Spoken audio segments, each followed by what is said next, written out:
José Luis, ¿te parece que empezamos por lo sanitario? ¿Cómo estás viendo la cuestión sanitaria? ¿Qué te preocupa de lo que estamos viendo hoy? ¿Qué crees que se puede hacer si es que queda alguna maniobra de acción? O si ya tenemos que dar vuelta de página y pasar a otra cosa. ¿Cómo lo estás viendo? Bueno, te diría, como de costumbre Argentina, en el plano sanitario también ha actuado de espaldas al mundo, ¿no? Nosotros de espaldas al mundo actuamos con nuestra legislación laboral, de espaldas al mundo sobre lo que hay que hacer con la apertura de la economía, de espaldas al mundo con la cantidad de impuestos que se recaudan y cómo mal gasta el Estado. Y lamentablemente otra vez Argentina vuelve a no ser la excepción respecto de lo que fue históricamente y vuelve a estar de espaldas al mundo. Digo esto porque el mundo que estaba ganando, aunque más no sea parcial, la lucha contra el coronavirus, ¿qué te decía? Tomando el caso de Alemania, Uruguay, Vietnam del Sur, Corea del Sur, ¿qué te mostraron estos países? Algo de absoluto sentido común, absoluto sentido común. Ah, perdón, buenas tardes, gracias a todos por estar ahí. Gracias por la presencia, por la invitación de la Fundación Libertad y a mis amigos Alejandro y Daniel, realmente. Gracias a todos por estar ahí. Gracias. Hagamos una cosa muy interactiva, Alejandro, Daniel, que participe la gente también incluso. Pero bueno, respecto a tu pregunta, sigo y ¿qué te indicaba estos casos exitosos que yo mencionaba antes en la lucha contra el coronavirus? Aunque más no sea triunfo parcial, porque hay una segunda ola ahora ya, algo de sentido común, digamos, encerrar la menor cantidad de tiempo posible para no fundirla económicamente. Obviamente, cuanto más tiempo la gente está encerrada en su casa sin trabajar, mayor es la chance de que termine quebrando. Entonces, se minimiza la cuarentena estricta para todos y todas, digamos, ya que estamos en tiempos kirchneristas. Ahora, durante el tiempo mínimo que dura la cuarentena estricta, hay tres cosas para hacer en materia sanitaria que son críticas, o que eran críticas. Argentina ya lleva 6 meses, así que muchas de estas cosas ya son pasado. Pero ¿qué deberíamos haber hecho? Testear de manera masiva. No hemos testeado a nadie. Armar un ejército de seguidores para seguir a los contactos de los contagiados, para justamente aislar a contagiados y a los contactos de los contagiados. Tampoco se hizo esto. Tercera cosa que tampoco se hizo en Argentina es fortificar al sistema de salud para que cuando uno abriera, si te explotaban los contagios, no te colapsara el sistema. Hoy, casi 6 meses después de haber comenzado una cuarentena eterna, los ministros de salud cada tanto salen a decir estamos a punto de colapsar, estamos a punto de colapsar con el sistema de salud. Así que yo te diría, se hizo, como no podía ser de otra manera, en esta suerte de siglo infame que Argentina viene viviendo desde que termina la Primera Guerra Mundial, todo mal, todo mal, todo mal. Ahora están explotando los contagios, están explotando las muertes y con la economía fundida por una cuarentena de 6 meses. Yo te diría, respecto a la segunda parte de tu pregunta, Ale, me parece que muchas de estas cosas ya están jugadas ya. Después de 6 meses, pero no es que esto, la rectificación la haces en los 15 días, 20 días, un mes. Si haces una rectificación, sería a los 6 meses. Yo creo que estamos jugados a tener ahora por largo tiempo una explosión de contagios y de muertes, lamentablemente. Creo que terminamos en el peor de los mundos. Claro. Explosión de contagios y muertes y con la economía fundida por 6 meses de una cuarentena eterna. Ahí Pablo Sait, dicho sea paso, invito, como dijo José Luis, a que hagan preguntas, levanten la mano, hagan Sí, comentarios, sea por chat sí, sí, o a viva como voz. quieran. Sí, pero Pablo Sait debatamos. apunta a el caso de Suecia.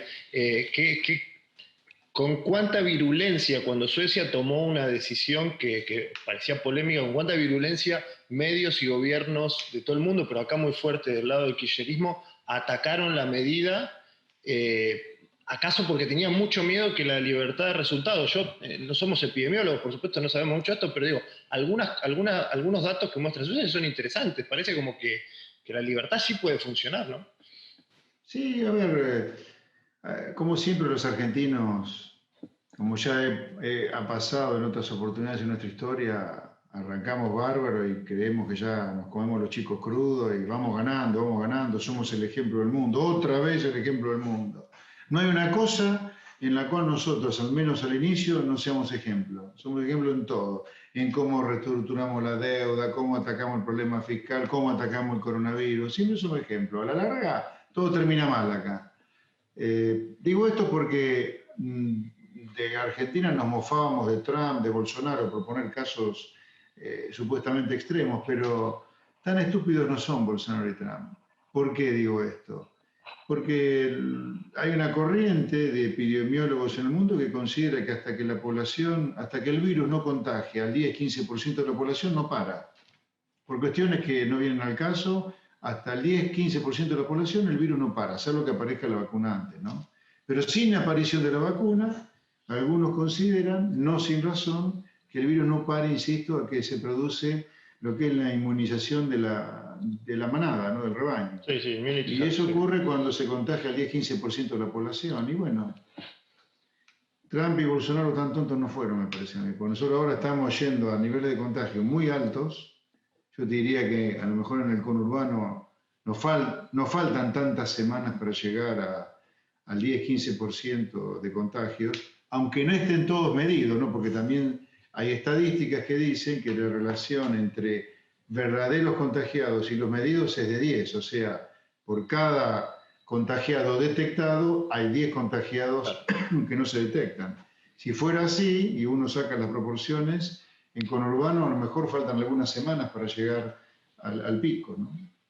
En esa respuesta inicial, porque dijiste, estamos en tiempos kirchneristas. Déjame preguntarte eso, digamos. ¿Nunca compraste el argumento de que esto era otra cosa, era una cosa, un peronismo moderado o algo por el estilo? Como sí compraron muchos periodistas, gente del establishment empresarial, político y demás. Para vos esto siempre fue kirchnerismo, un cuarto mandato del kirchnerismo. Sí, ninguna duda, ninguna duda. Ninguna duda. Yo te diría, Alberto Fernández no tiene ninguna capacidad de manejar a Cristina, ninguna. Ella fue su jefe de toda la vida, Alberto Fernández, así que no llegaría al extremo de decir gobierna Cristina, pero que Cristina tiene una gran incidencia sobre Alberto Fernández con el gobierno, no hay duda, para mí, no hay duda. Eso no, después es otro debate que seguramente en las preguntas van a surgir, si eso implica necesariamente Venezuela, esa es otra cosa, pero que Cristina tiene una incidencia enorme, no hay duda.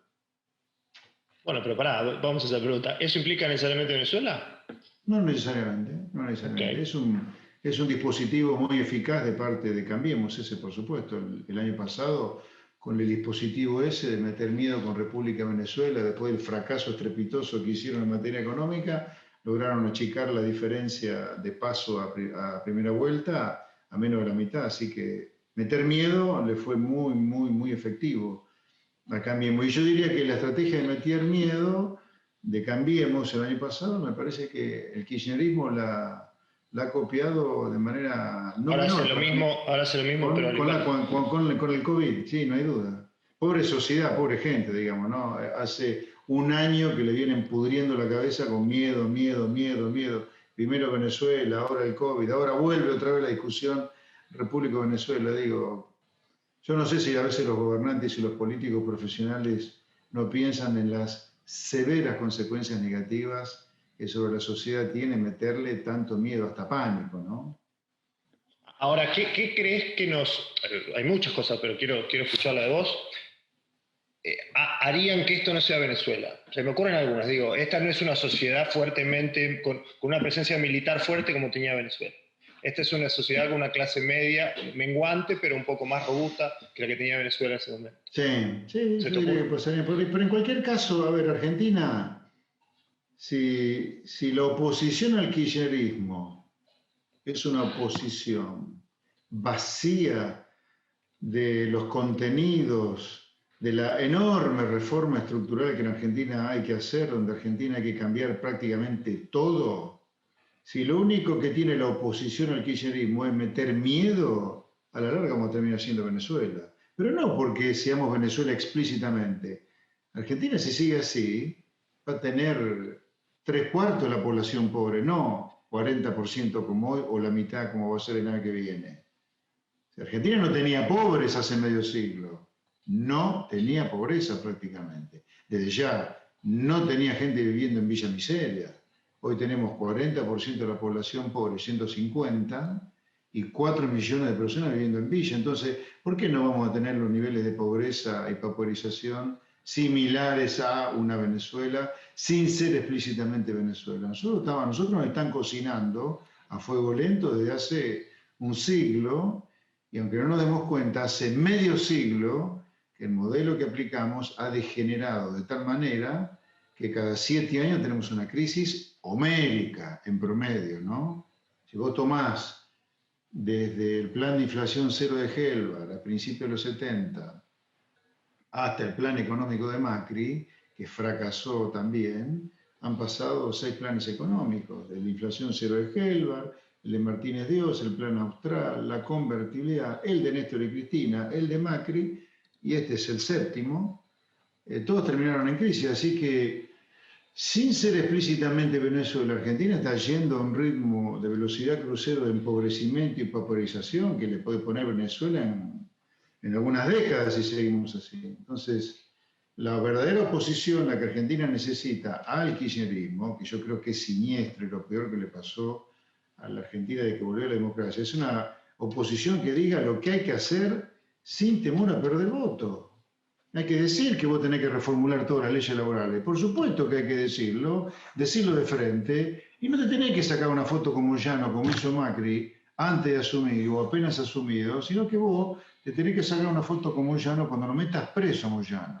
¿Por qué lo tenés que meter preso a Moyano? Porque seguramente Moyano algún día, con una reforma que vaya contra todas las leyes laborales de Argentina, te va a cortar las calles. Y ese día lo metés preso porque está violando la Constitución, que dice que las personas tienen derecho al libre tránsito por las calles y rutas de la Argentina y además al libre tránsito de la mercadería. Entonces vos tenés que decir estas cosas, tenés que decir, sí, ¿cómo no vamos a reformular las leyes laborales si tenemos 6 millones de trabajadores trabajando en negro? Que eso es la mejor demostración de la precarización del empleo que hay en Argentina. Y por si fuera poco, cuando una empresa despide a un empleado, muy a pesar del empresario, contrariamente a lo que te hace creer acá una parte no menor del periodismo, de los jueces laborales, etcétera, muy a pesar de él, un empresario despide a un empleado, va a quebrar como consecuencia del juicio laboral que se tiene que comer. Es un disparate que vivamos eso. ¿Qué es esto de tener a los que están en blanco la mitad del año trabajando solo para pagar impuestos en un verdadero estado de esclavitud impositiva? Hemos recreado la nueva esclavitud en el mundo nosotros, la impositiva para los que están en blanco. No, hay que checar al Estado, y sí, vas a tener que eliminar la coparticipación para obligar a que las provincias bajen el gasto público, y sí, lo tenés que hacer. Entonces, para mí esa es la oposición que sirve, pero una oposición que solamente se planta metiendo miedo a República Venezuela para que vuelvan los orcos después que en el 2027 vuelva a fracasar una oposición parecida al 2015-19. Tocaste 2 temas que me interesan los dos. Voy a empezar con el primero que mencionaste, que es el tema de los presos. Ahora, algunos presos, alguna gente fue presa, ahora se liberaron todos. Sí. Todos salieron. Sí. Digo, más que mal durante la gestión anterior, entre todos los errores que mencionaste, que comparto muchos, alguna faltó gente la más fue presa. importante, faltó Sí. la más importante, Cristina. Salieron, eso es verdad. Eso es verdad. ¿Vos metías ¿Qué presa hacemos a con la Cristina? justicia? No, bueno, la justicia hay que reformularla, por supuesto. Yo no estoy de acuerdo con la reforma judicial que plantea el kirchnerismo, que es una reforma al Código Penal para generar impunidad, nada más, para Cristina, el kirchnerismo. Eso está, es más burdo, es más berreta la reforma judicial que han enviado al Congreso, pero yo creo que en un gobierno que quiera hacer las cosas que hay que hacer en Argentina, hay que aprovechar que la justicia sea dicta. Después la reformularemos, pero hay que aprovechar que sea dicta al poder de turno y decirle, delito de adulto, pena de adulto, bajemos de la edad de inimputabilidad. Si hay pibes de 14 años que matan y roban, ¿por qué no van a ir presos? Que las penas sean de cumplimiento efectivo. ¿Qué es esto que te dé cadena perpetua de los 20 años, como el comportamiento 30, no sé bien el número, salís? No, y además, si reincidís, te duplican la pena, ¿no? Que si te portás bien, te la bajan. No, si te portás bien, salís cuando dice que tenés que salir. Yo creo que en un gobierno que se planta así, me parece que la justicia dicta nuestra se cuadra atrás tuyo. Fíjate que se cuadra dependiendo de quién gobierna y los fallos. Es oficialista de todos los oficialismos. Sí, claro. Eso está muy vinculado al tema de seguridad, pero después ya vamos a ir al tema de seguridad, no me quiero olvidar de esto. Mencionaste lo difícil que es generar trabajo en blanco en Argentina, y te tengo que preguntar por esta ley que a mí me pareció bastante mala. He escrito alguna cosa respecto de la ley de teletrabajo. Bueno, la ley de teletrabajo destruyó el mercado de teletrabajo, lo mismo que la ley de alquileres destruyó el mercado de alquileres.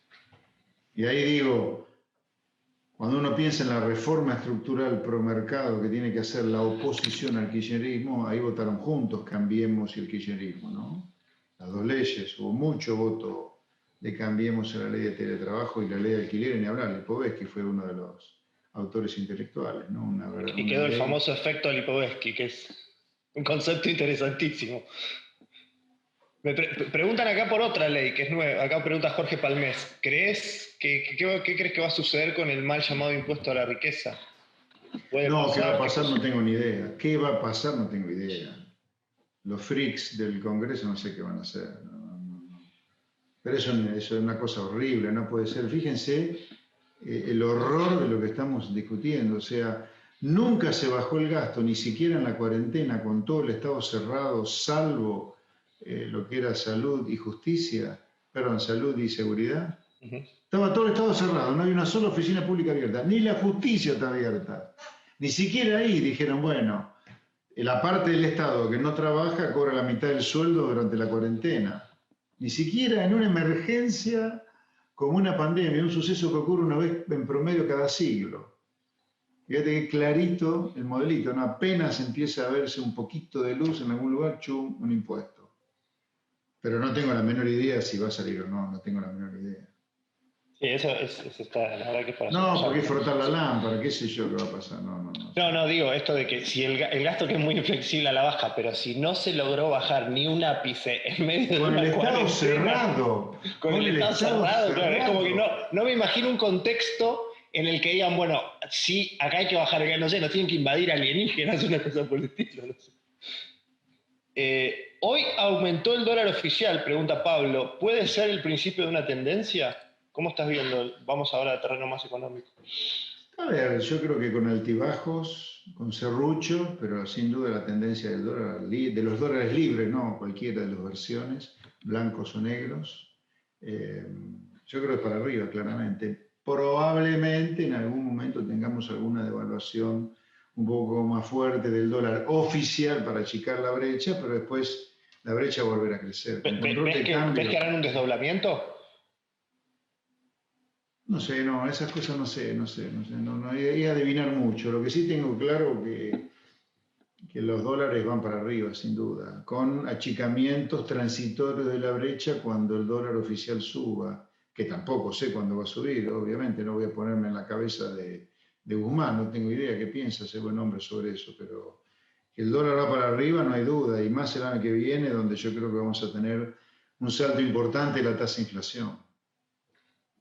Bien, Alfredo dice, José Luis puede hablar sobre la ley de alquileres, lo acaba de mencionar. Sí. El tema, por acá también pregunta, el tema deuda, ¿cómo evaluás la negociación de la deuda? Si fue un paso necesario, pero por supuesto no suficiente, si se vendió con más espectacularidad de lo que el tema ameritaba. Es muy simple, el 22 de abril el gobierno cometió el error de llevarnos también al default de la deuda externa y ahora acaba de enmendar ese error sacándonos del default, con una propuesta, con una oferta muy cercana a la que querían los acreedores. Así que se cerró con espectacularidad, como dice la persona que pregunta, pero en el fondo se cerró cerca a lo que querían los acreedores, ¿no? Hubo un momento de Argentina donde, a partir del 22 de abril y hasta que se cerró el acuerdo, que estamos en default, con la deuda en pesos, con la de dólares ya habíamos defaulteado la deuda en pesos, en default con la deuda en dólares de legislación local, y también en default con la deuda de moneda extranjera, pero yo lo considero como enmendar un error cometido, ¿no? Claro. Pero bueno, ahora viene la negociación con el fondo, ¿no? Vamos a ver qué pasa ahí. Mira, justo, Juan Carlos Echart, ¿qué alternativa hay de llegar a un arreglo con el FMI a la brevedad? No, ninguna. La brevedad no sé, pero a la larga va a haber tiene que haber un acuerdo con el fondo. por los vencimientos de deuda acá. El fondo no te va a permitir que vos no pagues sin un programa acordado con el fondo. Al fondo vos podés postergar los pagos, pero como en toda negociación necesitas un acuerdo con tu acreedor. No es que el fondo va a decir, sí, no me pagues, Argentina, te veo mal, así que no pagues. No. Claro. No es, digamos, sería una cosa muy excepcional si ocurriera hasta ahora. Hasta ahora no ocurrió con ningún país, ni siquiera en medio de la cuarentena, que el fondo postergara pagos sin acuerdo. Por default, el fondo te posterga pagos si hay algún programa acordado con el país miembro. Una de las críticas recurrentes y justas a la gestión anterior fue que no hubo un plan plan económico. Este gobierno tampoco lo tiene. Si nos tenemos o sí lo tiene. Yo creo que todos tienen su programa, todos tienen su programa. Sí, yo creo que el programa económico de Argentina, y elevando un poco la discusión, ¿no? Saliéndonos de la discusión radical peronista, cambiemista, kirchnerista, Argentina hace casi un siglo que abrazó un sistema. Yo creo que inicialmente fue una manera de interactuar, después han sido sucesión de programas y ya con el tiempo se convirtió en sistema. Esto ya es una cosa que está perfectamente aceitada, es un mecanismo de relojería perfecto para el mal, por supuesto, pero está todo muy, muy armadito. Yo lo denuncié este sistema en mis 2 libros, La Argentina Devorada, analizando los ganadores del sistema que ha destruido la Argentina y la sociedad cómplice, los perdedores del sistema que ha destruido la Argentina, ¿no? Yo creo que hay un sistema muy, muy, muy aceitado entre la política, dentro de la cual está la justicia, por supuesto, y siendo muy economicista, ¿no? Porque obviamente hay problemas con la educación, problemas con la institucionalidad, pero si yo lo redujera mucho el análisis para que fuera claro y fácil de entender, me parece que hay un sistema en el cual la interacción es entre 3 corporaciones. Una es la política, dentro de la cual está la justicia.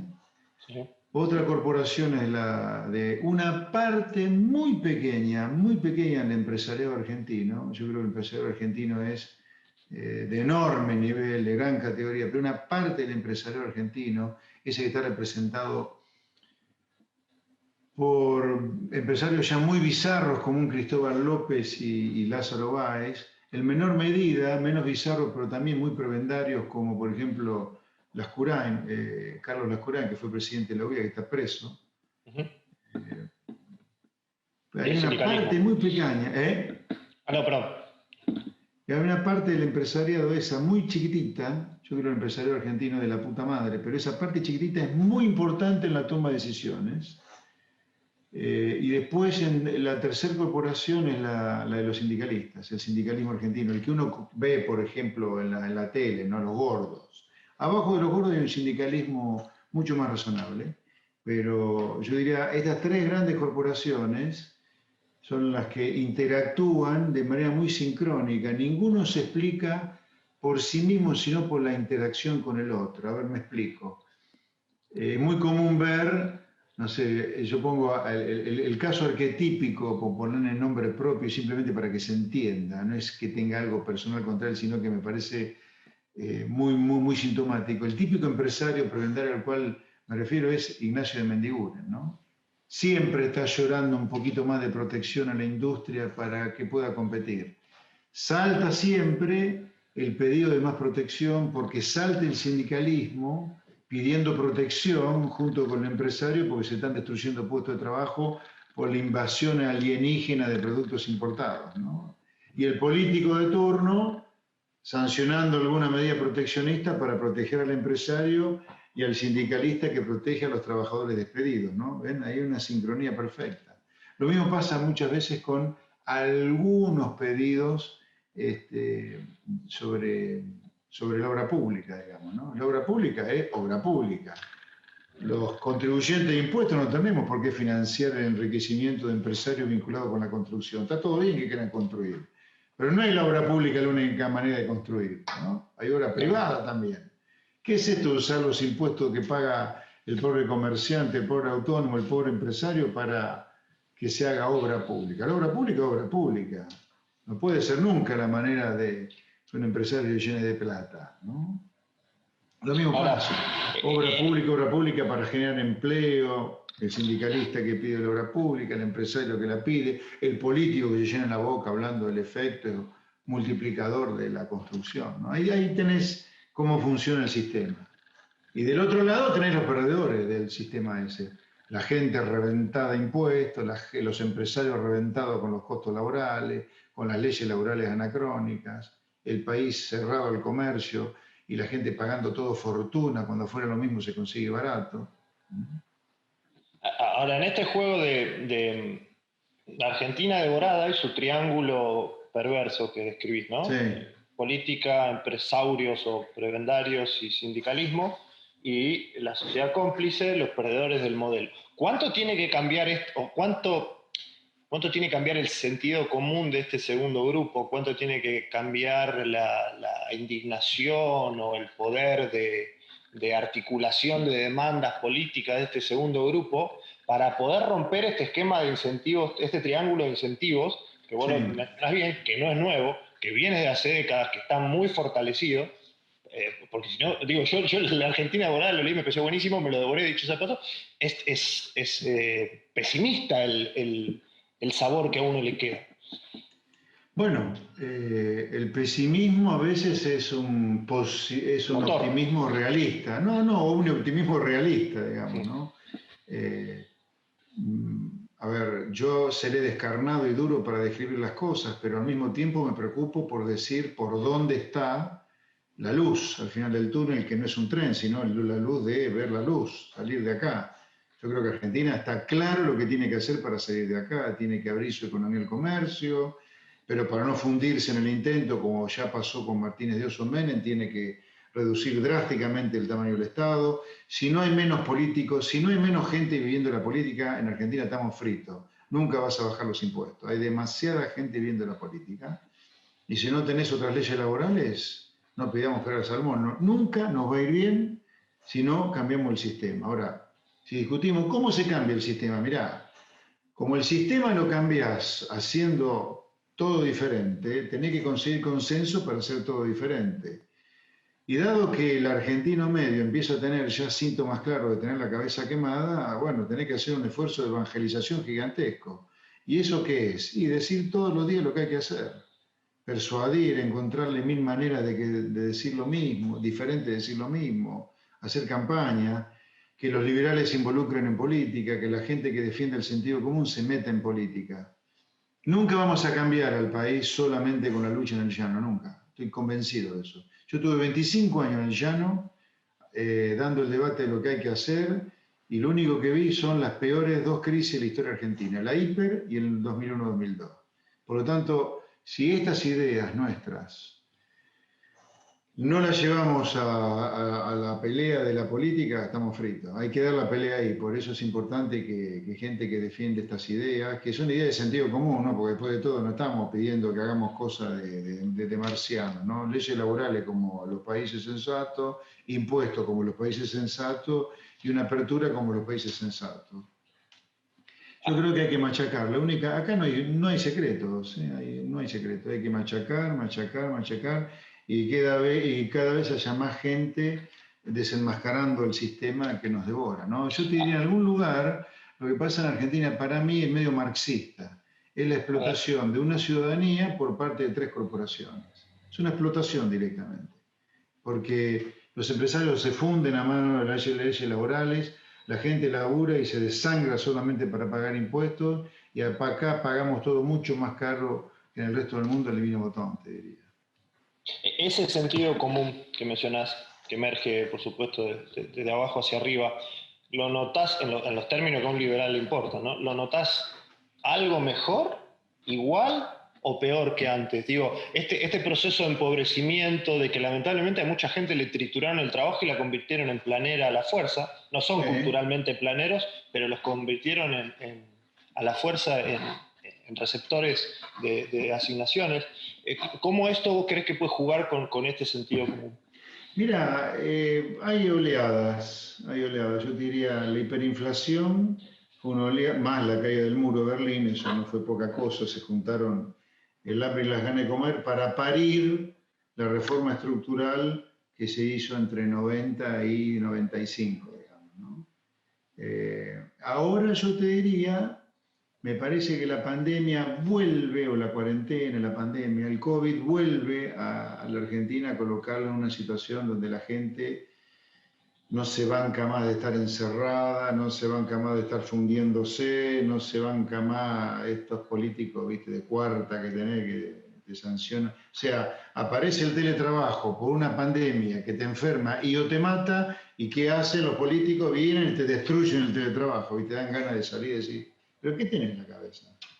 Yo veo un poquito de hartazgo de la gente. A mí no me gusta el que se vayan todos, porque el que se vayan todos roza la anarquía y eso es muy malo con una sociedad tan empobrecida como la nuestra. Yo quiero que se queden todos, pero que nuestras ideas compitan y ganen. Yo creo que, a ver, lo que sí... Sí, lo que déjame subrayarlo diría, eso. Déjame subrayarlo eso, porque me parece muy importante.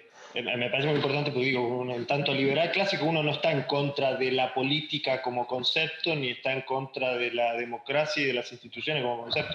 A mí comparto ese resquemor del antisistema que no, se vayan bueno, todos y anarquía, ¿no? si querés voy a avanzar más en eso. Yo creo que tiene que haber Estado.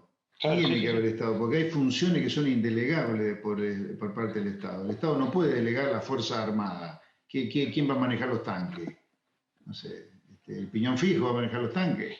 La justicia, ¿quién sino el Estado va a Sí, prestar claro, la sí. justicia? La diplomacia, eh, la seguridad. Está bien, podemos decir, ok, armémonos por nuestra cuenta este, con los legítimos usuarios, ok, pero hay límites también a eso. No podés no tener policía, ni Claro. gendarmería, ni policía. ¿Estás olfateando que crece una cosa media anárquica o es No, solamente no, algún fenómeno de no. redes y nada más? No lo fateo. Sí creo que vamos a una situación socialmente cada vez más complicada, por cierto, porque vamos a tener una explosión de la pobreza por la caída de la actividad económica, que va a ser récord histórico y récord mundial, probablemente este año entre 2 y 15%, y el año que viene vas a volver a tener una suba de la pobreza por el salto en la tasa de inflación que yo creo que vamos a tener.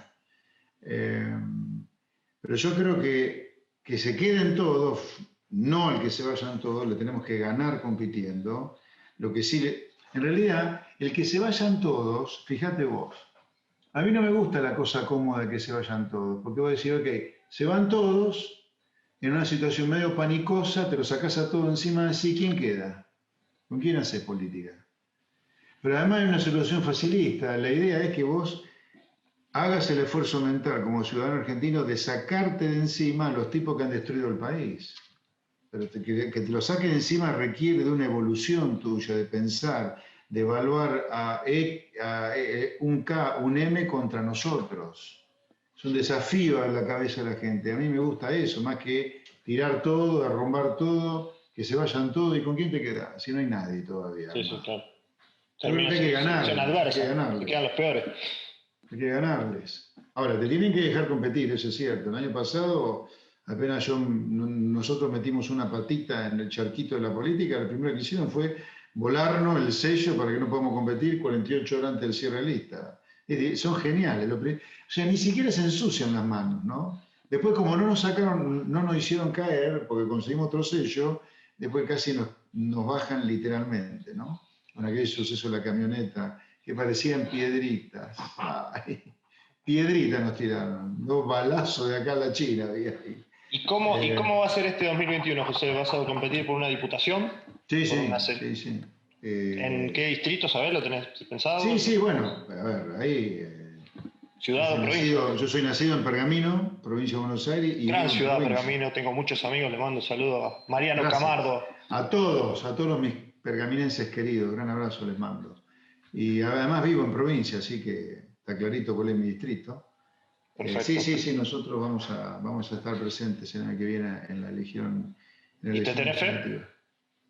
Sí, sí, yo creo que, a ver, el año pasado, en mayo, hoy justamente veía encuestas de mayo del año pasado, estábamos en 7 puntos nosotros. Estábamos en cuarto lugar cuando La Baña ya había bajado de 19 a 11, estábamos cerca de La Baña. Veníamos creciendo mucho, claro. cuando se produce la crisis, allá se acelera la crisis en junio, julio, ahí el cambiemita desencantado con Macri que nos votaba, se compró el buzón del República Venezuela y salió huyendo y votó a Macri. Pero nosotros sin pánico teníamos 7 puntos. Obviamente después del pánico quedamos en menos de 2. ¿Y cómo ves ese punto en el año que viene? No, yo creo que el año que viene, pánico, ¿no? Yo creo que hay chance que en una elección legislativa haya menos espacio para la polarización y la grieta. Pero bueno, está clarito que el macrismo y el kirchnerismo están apostando a la grieta full. Fíjate vos, el kirchnerismo se la agarra con la reta para regar la grieta. El enemigo es el kirchnerismo, pero entonces, claro, Cambiemos. Entonces, todo a votar adentro de la grieta.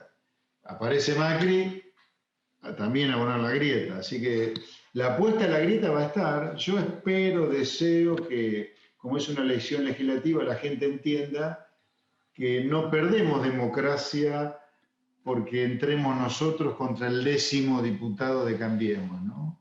De la lista de Cambiemos. No se pierde democracia.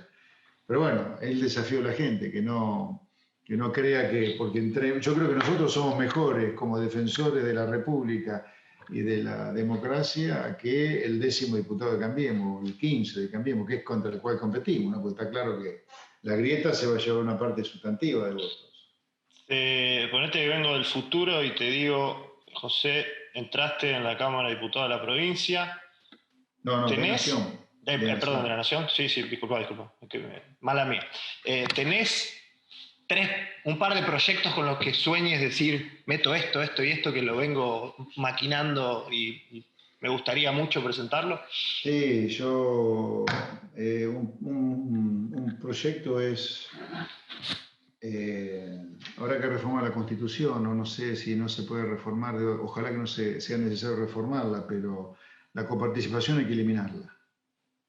Buenísimo tema. A ver, hablemos un poco de eso. Sí, y otros proyectos es todo vinculado con las leyes laborales, ¿no? Yo creo que hay que reformular totalmente las leyes laborales. No puede ser que haya indemnización por despido en cabeza del empresario y subsidio de desempleo también, digamos. Yo creo que no puede ser que al empresario lo castigues por despedir. Yo eliminaría la indemnización por despido y pondría un subsidio por desempleo más generoso y más largo. Yo creo que el empresario, ya cuando incorpora una persona, la capacitó, la formó, gastó dinero en hacerla viajar por sus empresas, etc. A mí me parece razonable que además le pongamos un costo por despedir. Yo creo que el empresario cuando despide muy a su pesar. Por lo tanto, no penalizaría el despido con la indemnización. Por esas dos leyes te diría... No, una pinceladita más del tema de coparticipación, que es muy interesante. Hay mucha gente de provincia escuchando. Me interesa un poquito más. Sí, a ver... la coparticipación, describamos el problema y después hacemos juicio de valor. La coparticipación, que es una redistribución regional de recursos, ¿no?